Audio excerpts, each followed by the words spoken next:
Alright, so I just got back from watching Twisters, the sorta sequel to Twister, which came out in 1996, I want to say. So this is, like I said, sort of a sequel to that movie in the sense that it's about tornadoes and storm chasers and meteorologists trying to either study or prevent or both to these tornadoes. And there's some references, some little Easter eggs, but really you don't need to have seen the first movie at all to get this movie. So some people can see that as a plus. If you're a big fan of the first movie, you can see that as a negative.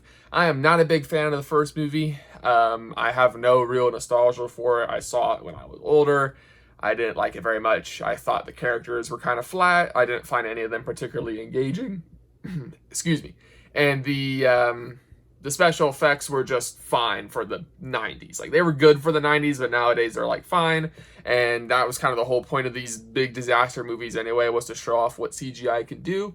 So I wasn't super looking forward to this movie. I was kind of skeptical. I like all the actors in it. I like the director. But, you know, that doesn't necessarily mean it's going to be a good movie. However, I am pleased to say that, in my opinion, Twisters is better than the first movie, Twister, in almost every conceivable way. Even though it's basically almost the same movie, but not quite. There's some differences, but it has a lot of similarities.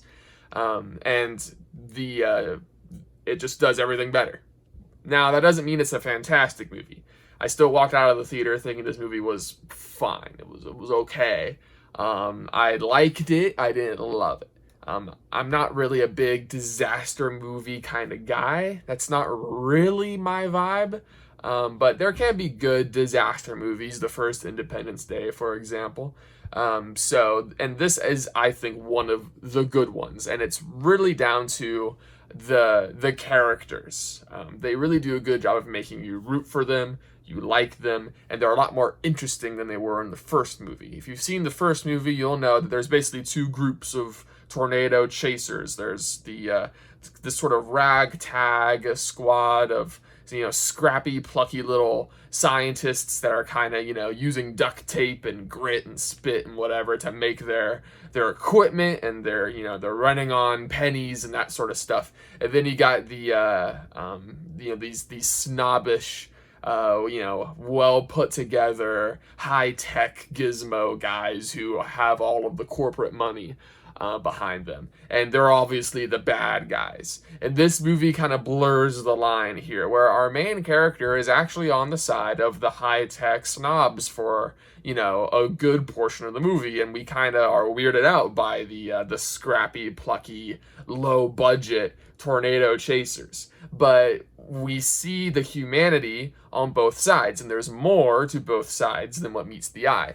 And I think that was the first movie took it very simplistically.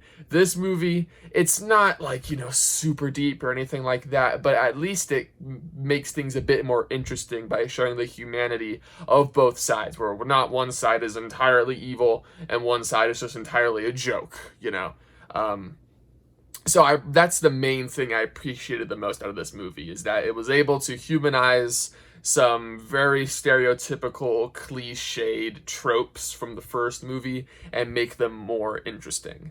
That being said, this movie is also really held together by character interactions, especially our lead actress, Daisy Edgar Jones, I believe her name is, and then Glenn Powell, who's becoming more and more famous all the time, especially after Top Gun, and he's in this now, and he's very charismatic. He's got that movie star charm.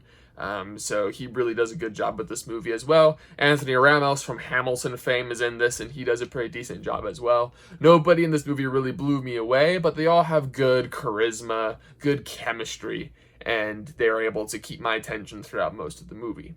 So, all said and done, this is definitely a movie that I would recommend seeing in the theaters, seeing in big screen, 3D, 4D, if you can. It's a big summer event movie. It's not awful. It's got entertaining characters. It's more intellectual than the first movie, which isn't saying a lot. This isn't a super intellectual movie, but it doesn't, in my opinion, insult your intelligence kind of like the first one does. If you like the first one, I'm sorry. I just don't like it. I'm glad you do. But yeah, if you're interested, Twisters is in theaters right now. You can go ahead and check it out.